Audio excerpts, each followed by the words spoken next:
ಕಬ್ಬು ಕ್ರಾಂತಿ ಒಂದ್ ಕಡೆ ಅಂತ್ಯವಾಗಿದ್ರೆ ಮತ್ತೊಂದು ಕಡೆ ಕಿಚ್ಚು ಹೊತ್ತುಕೊಂಡಿದೆ. ಈಗ ಬೆಳಗಾವಿಯಲ್ಲಿ ಸರ್ಕಾರ ನಿಗದಿಪಡಿಸಿದಂತ ದರಕ್ಕೆ ಒಪ್ಪಿದಂತ ರೈತರು ಪ್ರತಿಭಟನೆಯನ್ನ ಹಿಂದಕ್ಕೆ ಪಡೆದರು. ಆದ್ರೆ ಬಾಗಲಕೋಟೆಯ ಮುಧೋಳದ ರೈತರು ಪಟ್ಟು ಬಿಡ್ತಾ ಇಲ್ಲ. ಡಿಸಿ ಸಚಿವ ತಿಮ್ಮಾಪುರ ಮನವಿ ಮಾಡಿದ್ರು ಕೂಡ 3,500 ರೂಪಾಯಿ ಕೊಡ್ಲೇಬೇಕು ಅಂತ ಪಟ್ಟು ಹಿಡಿದಿದ್ದಾರೆ.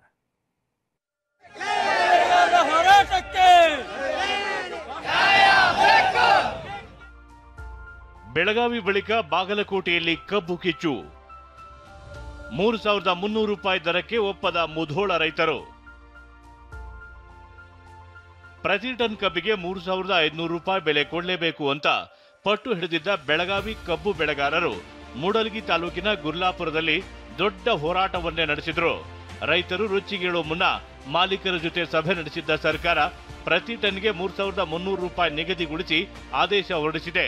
ಆದರೆ ಇದೇ ಆದೇಶವನ್ನ ಬಾಗಲಕೋಟೆ ರೈತರು ಒಪ್ಪುತ್ತಿಲ್ಲ. ಮುಧೋಳದಲ್ಲಿ ಹೆದ್ದಾರಿ ಬಂದ್ ಮಾಡಿ ಆಕ್ರೋಶ ಹೊರ ಹಾಕಿದ್ದಾರೆ.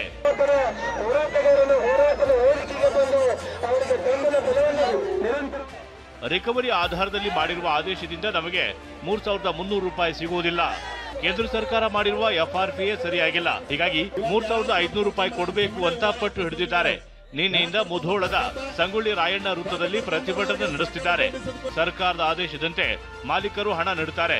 ರೈತರು ಹೋರಾಟ ಕೈ ಬಿಡಬೇಕು ಅಂತ ಜಿಲ್ಲಾಧಿಕಾರಿಗಳು ಮನವಿ ಮಾಡಿದ್ದಾರೆ. ರೈತರ ಹಿತದೃಷ್ಟಿಯಿಂದ ಮತ್ತು ಸಾರ್ವಜನಿಕ ಹಿತದೃಷ್ಟಿಯಿಂದ ಶಾಂತಿಯುತವಾಗಿ ಪ್ರತಿಭಟನೆ ಅಂತ್ಯಗೊಳಿಸಬೇಕಂತೇಳಿ ನಾವು ಮತ್ತೊಮ್ಮೆ ಮನವಿ ಮಾಡ್ತಾ ಇದ್ದೀನಿ. ಇದು ರೈತರ ಹಿತದೃಷ್ಟಿಯಿಂದ ಕಬ್ಬು ಕಾರ್ಖಾನೆ ಸ್ಟಾರ್ಟ್ ಆಗಬೇಕು. ಡಿಸಿ ಮನವಿ ಬಳಿಕವೂ ಮುಧೋಳದಲ್ಲಿ ಹೋರಾಟ ಮುಂದುವರೆದಿದೆ. ರೈತರ ಹೋರಾಟ ತೀವ್ರಗೊಳಿಸಿದಂತೆ ಜಿಲ್ಲಾ ಉಸ್ತುವಾರಿ ಸಚಿವ RB ತಿಮ್ಮಾಪುರ್ ಮುಧೋಳ ಪ್ರವಾಸಿ ಮಂದಿರದಲ್ಲಿ ಸಭೆ ನಡೆಸಿದ್ದಾರೆ. ರೈತ ಮುಖಂಡರ ಜೊತೆಗೆ ಚರ್ಚಿಸಿದ್ದಾರೆ. ಸಭೆಯಲ್ಲಿಯೂ ರೈತ ನಾಯಕರು ತಮ್ಮ ಒತ್ತಾಯಕ್ಕೆ ಕಟಿಬದ್ಧರಾಗಿದ್ದಾರೆ. ಒಂದು ವೇಳೆ ತಮ್ಮ ಬೇಡಿಕೆ ಈಡೇರಿಸದಿದ್ರೆ ಸಕ್ಕರೆ ಕಾರ್ಖಾನೆಗೆ ಮುತ್ತಿಗೆ ಹಾಕುವುದಾಗಿ ಎಚ್ಚರಿಕೆ ಕೊಟ್ಟಿದ್ದಾರೆ. ತಿಮ್ಮಾಪುರ್ ಜೊತೆಗಿನ ಸಭೆ ವಿಫಲವಾಗಿದ್ದು ಹೋರಾಟ ಮುಂದುವರಿಸುವುದಾಗಿ ರೈತರು ಹೇಳಿದ್ದಾರೆ.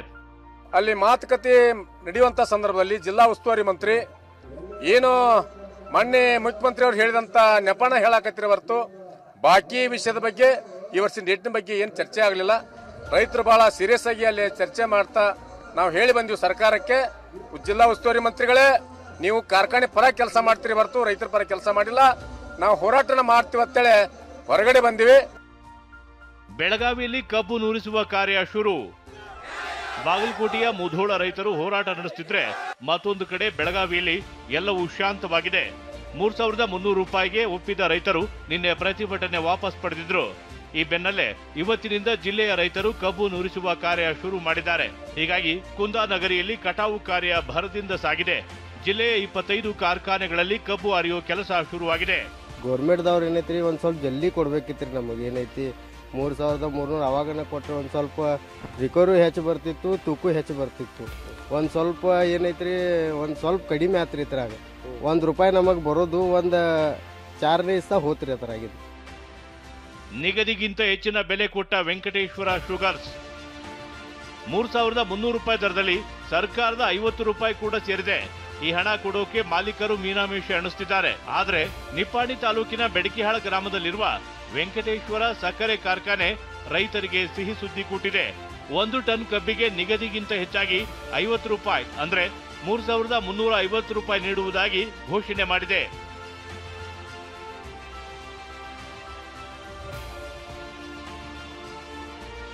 ಮತ್ತೊಂದು ಕಡೆ ರಾಜಕೀಯ ಆಟವು ಜೋರಾಗಿ ನಡೆಯುತ್ತಿದೆ. FRP ನಿಗದಿ ಮಾಡೋದು ಕೇಂದ್ರ ಅಂತ ಕಾಂಗ್ರೆಸ್ ಹೇಳ್ತಿದ್ರೆ ವಿಜಯೇಂದ್ರ ರೈತ ಹೋರಾಟದಲ್ಲಿ ಭಾಗವಹಿಸಿದ್ರು.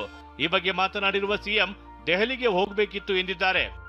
ಅಲ್ಲೇ ರಾತ್ರಿಯೆಲ್ಲ ಮಲಗಿದ್ರು, ರಾತ್ರಿಯೆಲ್ಲ ಮಲಗಿ ಅಲ್ಲೇ ಹುಟ್ಟುಹಬ್ಬ ಆಚರಣೆ ಮಾಡಿಕೊಂಡು ಇಂಥ ನಾಟಕ ನೋಡಿ. ಕೇಂದ್ರ ಸರ್ಕಾರದ ಅಲ್ಲಿ ನರೇಂದ್ರ ಮೋದಿ ಅವರು ಪ್ರಹ್ಲಾದ್ ಜೋಶಿ ಅವ್ರ ಮನೆಗೆ ಹೋಗಿ ಮಲಗಬೇಕಾಗಿತ್ತು. ಪ್ರಹ್ಲಾದ್ ಜೋಶಿ ಸಿದ್ದರಾಮಯ್ಯ ಮಧ್ಯೆ ಪತ್ರ ಸಮರ. ಕಬ್ಬು ಬೆಳೆಗಾರರ ಬಾಕಿ ಹಣವನ್ನ ಇತ್ಯರ್ಥ ಮಾಡಲಾಗಿದೆ. ರೈತರ ಹಿತ ಕಾಪಾಡುವುದೇ ಕೇಂದ್ರ ಸರ್ಕಾರದ ಬದ್ಧವಾಗಿದೆ ಅಂತ ಪ್ರಹ್ಲಾದ್ ಜೋಶಿ ಸಿಎಂಗೆ ಪತ್ರ ಬರೆದಿದ್ರು. ಇದಕ್ಕೆ ತಿರುಗೇಟು ನೀಡಿ ಪತ್ರ ಬರೆದಿರುವ ಸಿಎಂ ಕೇಂದ್ರ ಸರ್ಕಾರವು ಮೂಲ ಸಮಸ್ಯೆಯನ್ನ ನಿವಾರಿಸುವಲ್ಲಿ ಅಸಡ್ಡೆ ತೋರುತ್ತಿದೆ ಅಂತ ತಿವಿದಿದ್ದಾರೆ. ರಿಕವರಿ ಪ್ರಮಾಣದಲ್ಲಿ ಅಂತರ ಇದ್ದು ಬೆಳೆಗಾರರು ಸಂಕಷ್ಟದಲ್ಲಿದ್ದಾರೆ, ಗಮನಿಸಬೇಕು ಅಂತ ಪತ್ರದಲ್ಲಿ ತಿಳಿಸಿದ್ದಾರೆ. ರಾಜಕೀಯ ಜಟಾಪಟಿ ಏನೇ ಇರಲಿ ಕಬ್ಬಿನ ದರ ನಿಗದಿಗೆ ಕೆಲವು ರೈತರು ತೃಪ್ತರಾಗಿದ್ದಾರೆ. ಆದರೆ ಇನ್ನು ಕೆಲವು ರೈತರು ಪಟ್ಟು ಮಾತ್ರ ಬಿಡ್ತಿಲ್ಲ. ಈ ನಡುವೆ ಸರ್ಕಾರ ಪರಿಸ್ಥಿತಿಯನ್ನ ಹೇಗೆ ನಿಭಾಯಿಸುತ್ತೆ ಕಾದು ನೋಡಬೇಕಿದೆ. ಬೆಳಗಾವಿಯಿಂದ ಸಹದೇವ್ ಮಾನೆ ಜೊತೆ ರವಿ ಮೂಕಿ, TV9 ಬಾಗಲಕೋಟೆ.